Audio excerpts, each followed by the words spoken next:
Neka te blagoslovi Gospodin i neka te čuva. Neka te Gospodin licem svojim obasja, milostiv ti bude. Neka pogled svoj Gospodin svrati na te i mir ti donese. Dragi prijatelji, da bi mogli dobro razumjeti evanđelje koje nam donosi dvije Isusove prispodobe o izgubljenoj ovci i o izgubljenoj drahmi, valja uzeti u obzir kontekst u kojem Isus priča te svoje prispodobe. I u prvoj rečenici evanđelja nam se taj okvir otkriva. Kaže Luka, evanđelist, okupljahu se oko Isusa svi carinici i grešnici da ga slušaju. I stoga farizeji i pismoznanci mrmljahu. Dakle, imamo dvije skupine ljudi.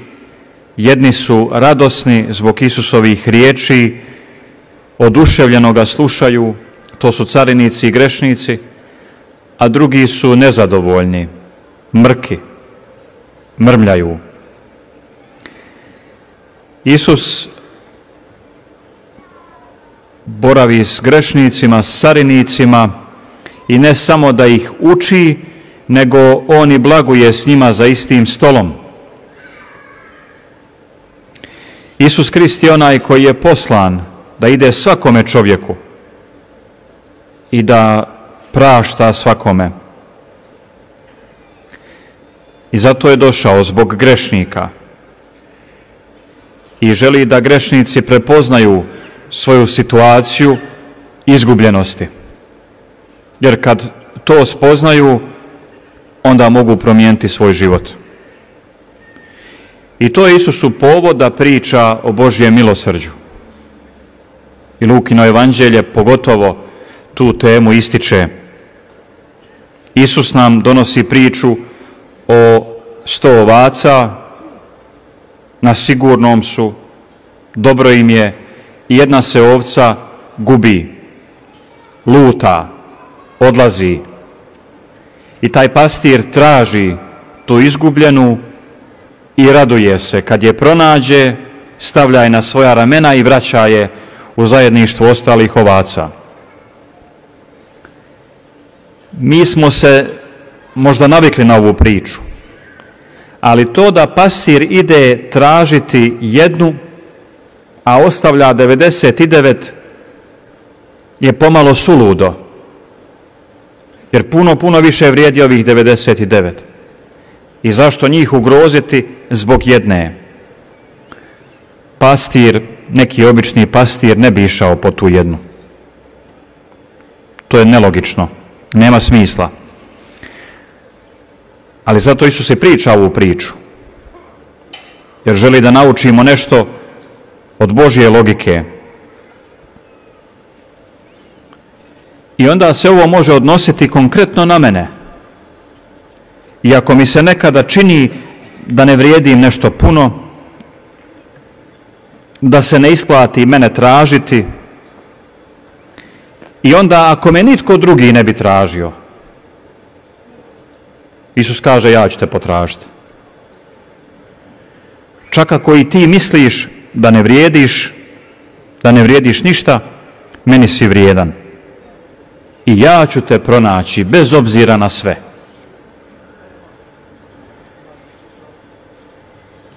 Zato možemo reći da za Boga u kojega mi vjerujemo nema izgubljene ovce i nema otpisanih. I Gospodin ne poznaje beznadne slučajeve. To je srž Isusove poruke. Bog ide prema tebi iako si zalutao. Bog te traži ako si se izgubio.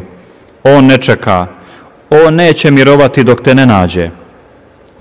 I to ovdje u Međugorju možemo čuti. Tolike životne priče i svjedočanstva gdje ljudi kažu, ovdje me to Božje milosrđe dotaklo, promijenilo, a moj život je prije toga bio lutanje, bio je katastrofa.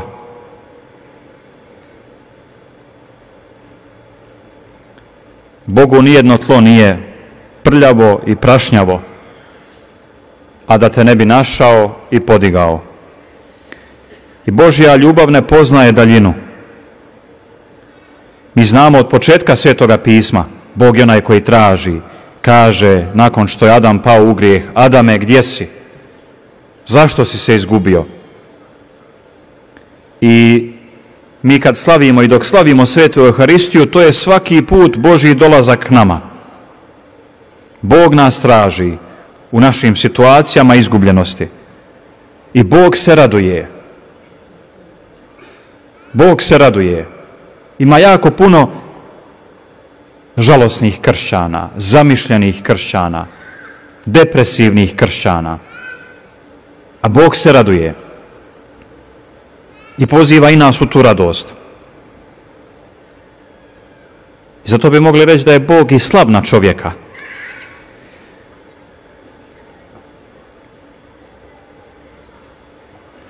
I zato mnogi kažu, ako bi nam ostalo od evanđelja samo ovo zapisano o izgubljenoj ovci, o izgubljenoj drahmi, onda pogotovo prispodoba koja poslije njih slijedi o izgubljenome sinu i milosrdnom ocu, čini nam se da bi u te tri priče stalo čitavo Isusovo poslanje. Da nam Isus to još bolje pojasni, priča još jednu priču. Žena izgubi drahmu, novčić, dragocjen, i ona sve čini da je nađe. Čisti kuću, sve izokreće. I kad je nađe, raduje se, opet radost. Kršćani, radujte se. I ova žena priređuje slavlje, poziva svoje prijateljice. Isus je vidio kako ovi farizeji koji su se smatrali pravednima osuđuju grešnike. I to je u njemu izazvalo neki sveti gnjev.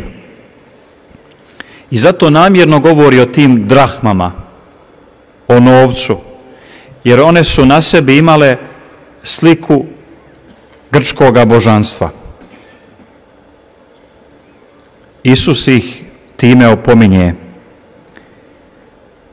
Pa zar ne znate da je svaki izgubljeni čovjek slika Božja i da je zbog toga neizmjerno vrijedan i da se isplati svakoga čovjeka potražiti? Zato nam ovo evanđelje poručuje da smo vrijedni i da nas Bog ljubi. I onda ljubav prema onome tko je izgubljen, ljubav koja vidi vrijednost i u onom čovjeku koji je izgubljen, to je milosrđe. I to je srce Lukinog evanđelja, kad Isus kaže: budite milosrdni kao što je vaš Otac milosrdan.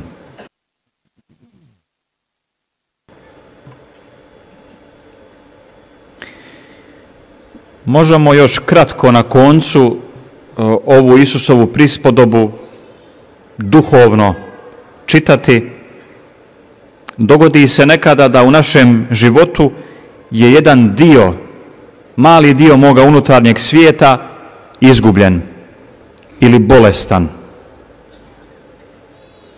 jer nam oduzima previše snage i vremena i često nas to nešto jako iscrpljuje.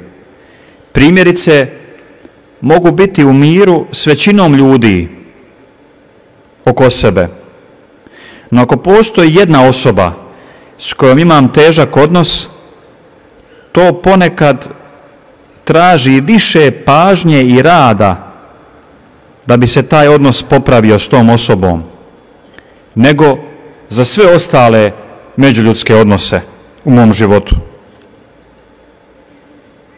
Ono što je u nama izgubljeno ponekad boli, uzrokuje teškoće, probleme na svim ostalim područjima života. I zato je važno posvetiti osobitu pažnju da dovedemo u red i taj mali dio, taj jedan odnos međuljudski. jer tada nam postaje lakše sve drugo održavati u svom redu. Evo, zapitajmo se večeras, ima li takvih dijelova u našem srcu koji su još uvijek u tami, koji su izgubljeni, gdje Božje svjetlo još nije došlo, gdje Božja milost još nije prodrla. Molimo za milost da možemo pronaći ono što je u nama izgubljeno, kako bi u miru i otvorenih srdaca nasljedovali Isusa.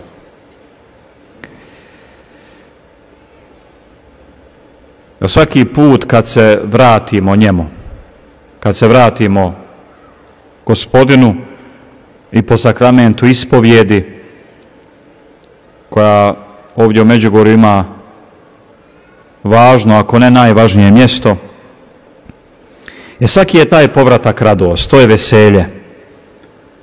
Ne samo za Boga Oca, nego Isus kaže, raduje se čitavo nebo. Evo, zato zahvalimo Bogu za te situacije u kojima nas pronalazi i vraća sebi i ponovno nas grli svojom milosrdnom ljubavlju. Amen.